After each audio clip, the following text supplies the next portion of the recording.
Please do subscribe to Prajabheri News Channel.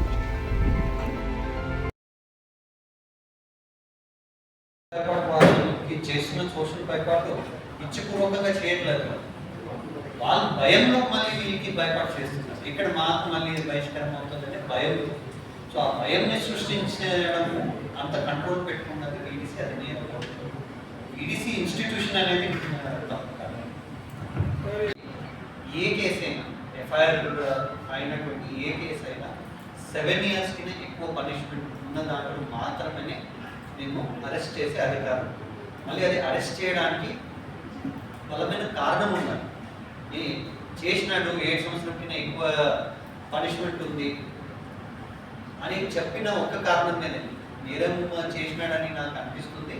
ఆ నేరంకి punishment 7 సంవత్సరం కింద ఎక్కువ ఉంది. ఈ 2 కారణాల మీదనే నేను అరెస్ట్ చేస్తామంటే కూడా లేదు. అతను ఎందుకు అరెస్ట్ చేయాలి? నేను అతని ఏదైనా ఎవిడెన్స్ని అతను ట్యాంపర్ చేయవచ్చు, లేకపోతే పారిపోవచ్చు, విట్నెసెస్ని బెదిరించవచ్చు, కంప్లైంట్ని బెదిరించవచ్చు. ఇట్లాంటివి రకరకాల కారణాలని నేను కోర్టుకి చెప్పాలి, కన్విన్స్ చేసినాకనే వాళ్ళు అరెస్ట్ చేస్తారు. ఇది 7 సంవత్సరం కింద ఎక్కువ పనిష్మెంట్ ఉండదు. 7 సంవత్సరం కింద తక్కువ ఉన్న దాంట్లో అయితే అరెస్ట్ చేసే అధికారం లేదు. అది కూడా ఎప్పుడు అరెస్ట్ చేయాలంటే అరెస్ట్ చేసే అధికారం లేదు. వాట్ ఎవర్ అనేది అందరికీ ఏం తెలుసు, వాట్ ఎవర్ తెలుసు. ఆ నోటీస్ అనేది ఇవ్వాలి.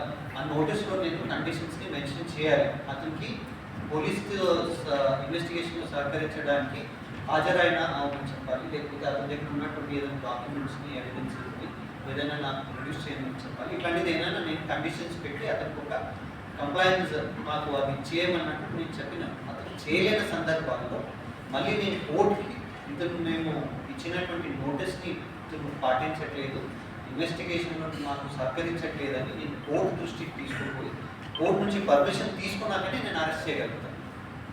చిన్న 324 చిన్న కొట్లాట ఏం చేసుకుని వస్తారు, దెబ్బ తగిలి ఉంటుంది, రక్తగాయం ఉంటుంది అది. బట్ అది సింపుల్ ఇంజురీ ఉంటుంది. చూడడానికి రక్తము అన్ని కారినప్పుడు పెద్దగా షర్ట్ మీద కారు ఉంటుంది, అన్ని చూడడానికి ఘోరంగా కనిపిస్తుంది అది. బట్ గాయం అనేది చిన్న గాయం ఉంటుంది, సింపుల్ ఇంజురీ ఉంటుంది. చూసే వాళ్ళందరూ ఫోటో చూసి వాళ్ళు అరే బాగా కొట్టినారు, బాగా రక్తకారం ఉంది అని అంటారు. డాక్టర్ దగ్గరికి వచ్చి సింపుల్ ఇంజురీ ఉంటుంది, దాంట్లో అరెస్ట్ చేసే అధికారం మనకు ఉంటుంది. బట్ జనరల్ సిటిజన్స్ ఎక్స్పెక్టేషన్ ఏముంటుంది?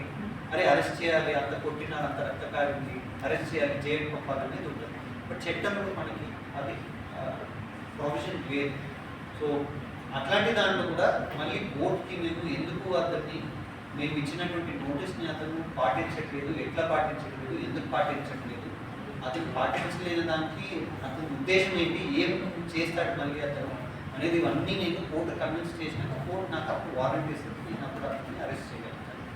ఇప్పుడు కొత్త చట్ట ప్రకారంగా మళ్ళీ 3 years కింద తక్కువ పనిష్మెంట్లో ఫస్ట్ అతన్ని 3 years కింద తక్కువ పనిష్మెంట్లో డిఎస్పీ పర్మిషన్ కూడా ఉండాలి. అది కూడా ఒకటి అడిషనల్ ప్రొవిజన్ యాడ్ చేసిన. ఇది ఒకటి జనరల్గా అరెస్ట్ రిలేటెడ్ ఒక కన్ఫ్యూషన్ ఉంటుంది. మీరు అన్నట్లు అందరికీ అంత అవగాహన ఉంటుంది. కాగ్నిజబుల్, నాన్ కాగ్నిజబుల్ అనేది ఎఫ్ఐఆర్ కాంప్రమైజ్ చేయడానికి కంపౌండబుల్ ఉంటే నేను చేయగలుగుతాను. Compoundable, non compoundable, bailable and non bailable. Bailable అంటే less than 7 years వాళ్ళకి మేము అరెస్ట్ చేసే అధికారం. కొంతమంది సరే నేరం చేసుకుని లేకుంటే అదర్ కేసెస్లో ఇన్వాల్వ్ ఉన్న తర్వాతనే కూడా అటువంటి గల్ఫ్ కానీ వేరే కంట్రీకి వెళ్ళిపోతాడు. అటువంటి వాళ్ళకు పాస్పోర్ట్ క్యాన్సిల్ చేయడానికి, బయట నుంచి పిలవడానికి, కోర్టుకి నడవడానికి అది లుక్అవుట్ సర్క్యులర్ అనేది ఒకటి ఉంటుంది. ఒకవేళ ఇప్పుడు కేసు దర్యాప్తులో అక్యూజ్గా ఉన్నటువంటి వ్యక్తి ఇనిషియల్ ఇన్వెస్టిగేషన్లో సహకరించినాడు, బట్ తర్వాత నాకు అరెస్ట్ చేస్తారు, లేకపోతే నాకు కోర్టు తిరగాల్సి వస్తుందని, లేకపోతే నిజంగానే అతనికి బయట ఉద్యోగ అవకాశం దొరికి కూడా అతను బయటకు వెళ్ళొచ్చు. బట్ స్టిల్ కోర్టు పిలిచినప్పుడు లేకపోతే పోలీస్ పిలిచినప్పుడు అతను ఖచ్చితంగా హాజరు అవ్వాలి. ఆలైన సందర్భాల్లో అప్పుడు మేము లుక్అవుట్ సర్క్యులర్ అనేది అతని మీద ఒక నోటీస్ అనేది జారీ చేయవచ్చు. అది అన్ని ఎయిర్పోర్ట్స్కి, అన్ని పోర్ట్ ఆఫ్ ఎంట్రీస్కి వెళ్తుంది. అక్కడ అతనిది ఇది ఉంటుంది. సార్ అక్కడ ఆయన అస్తే అరెస్ట్ చేస్తాడు కదా, బయట ఉండిన తర్వాత ప్రతి సంవత్సరం దగ్గర అది అట్లాంటివి రాలేని సందర్భాల్లో అతనికి ఎక్స్ట్రడిషన్ అనేది చేయవచ్చు. ఆ కేసు బట్టి ఎంత తీవ్రంగా ఉంది ఆ కేసు, దాన్ని బట్టి మినిస్ట్రీ ఆఫ్ ఎక్స్టర్నల్ అఫేర్స్కి రాసి అతని పాస్పోర్ట్ని, వీసాని క్యాన్సిల్ చేయించడానికి పిలిపించవచ్చు. ఇది కూడా మళ్ళీ రెండు కంట్రీస్ మధ్యలో ఒక అగ్రిమెంట్ అనేది ఉంటుంది. ఆ అగ్రిమెంట్లో ఇట్లాంటి కేసెస్లో మాత్రమే ఎక్స్ట్రడిషన్ చేస్తామనేది ప్రావిజన్ ఉంటుంది.